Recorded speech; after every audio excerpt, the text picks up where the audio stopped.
Welcome to another episode of Chasing the Wind. I'm Pastor Mark. Let's see what the Holy Spirit may be up to today. So I have been reading a book called Focus on the Future by Tim Clinton.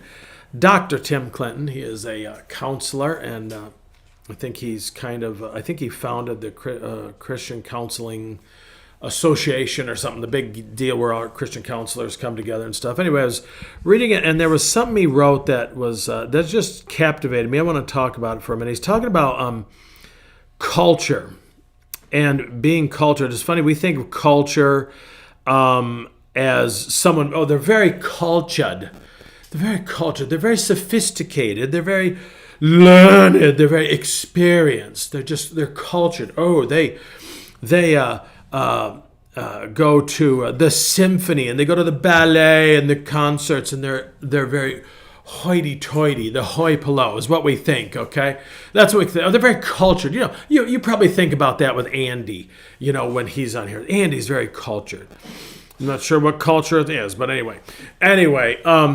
We think it's people with taste, and they're very cultured individual.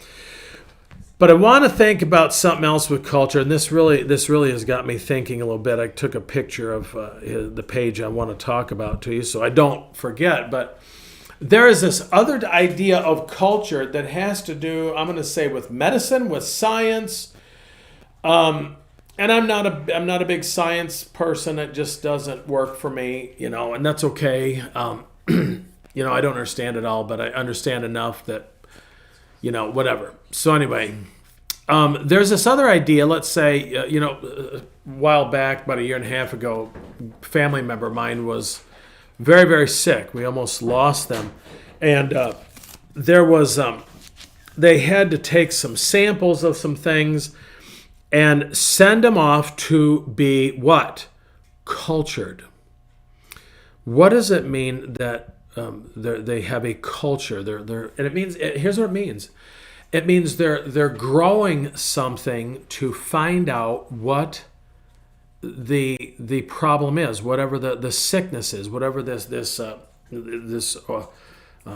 thing is. That's my science coming off here. This thing is attacking one's body. We don't know what kind of organism it is. We don't know what kind of virus it is. So we've got to culture it. We've got to let it grow.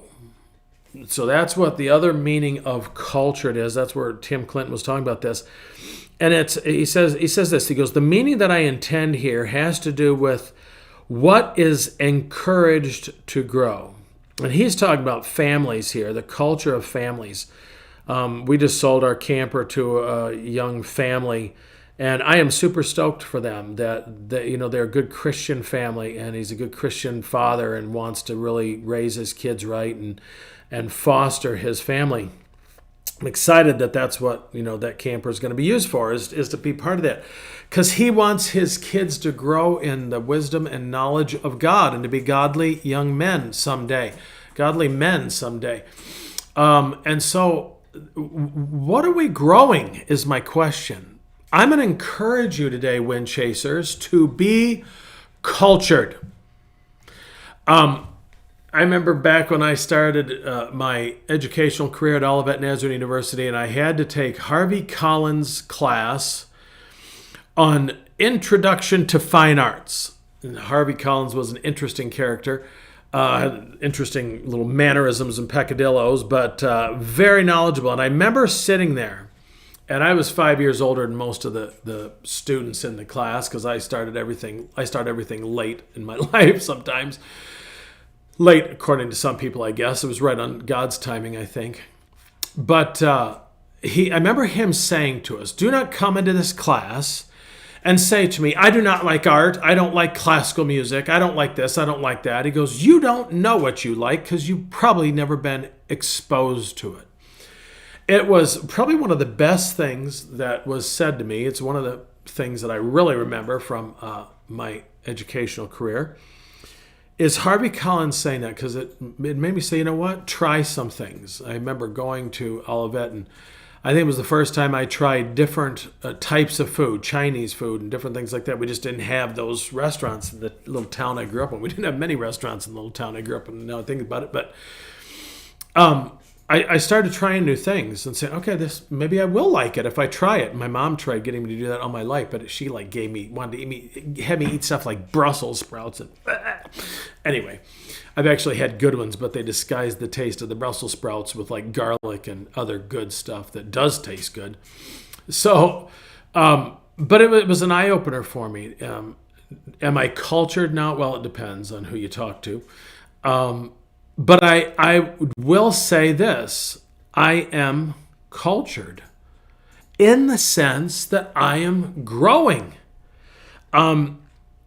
Romans 12, therefore I urge you, brothers and sisters, in view of God's mercy, to offer your bodies as living sacrifices, holy and pleasing to God. This is your spiritual act of worship. Do not conform any longer to the pattern of this world, but be transformed by the renewing of your mind. Then you will be able to test and approve what is God's will, what God's will is, his good, pleasing, and perfect will. Growth, growth, growth, growth. I love what John Maxwell says. Change is inevitable. Growth is a choice. It's a choice. We're going to change. All I got to do is look in the mirror and see that the goatee is white, gray. I'll say it's gray, not white yet.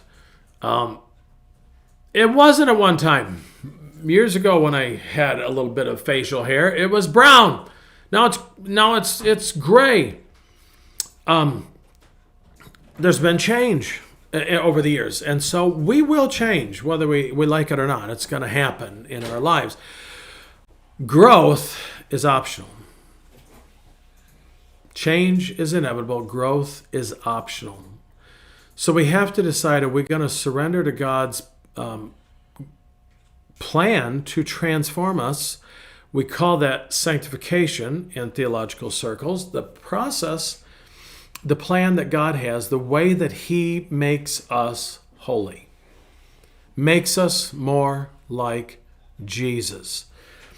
And so you need to be a little cultured, and that is what God is doing us. In one sense, God puts us in a little petri, and we're growing. We're going to find out what's there, and hopefully, what is growing in us is Jesus, and the attributes of Jesus, that we become more and more where we look like Jesus. That's what Christian means, is little Christ. We're supposed to become and look more like Jesus as we go through life. And that is something that God is working on us daily, And so, I want to encourage you a little bit this morning, Wind Chasers, to be cultured.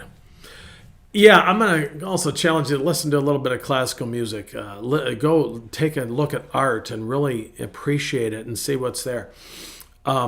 Read a book that maybe stretches you a little bit, but also allow God to maybe use those things, because he does not waste anything to help form us and create us. A buddy of mine hit a deer yesterday, and he's like, God, what's this about? What's this about? God does not waste anything to teach us something, to grow us and help us become who he wants us to be.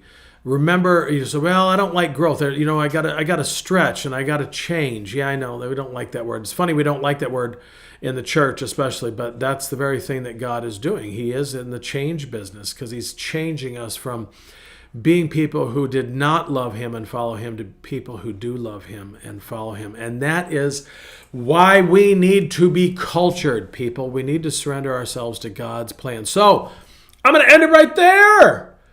Wind chasers, keep chasing the wind, because the wind is chasing you and it is changing you. Keep chasing the wind, because I'm Pastor Mark. Grace and peace.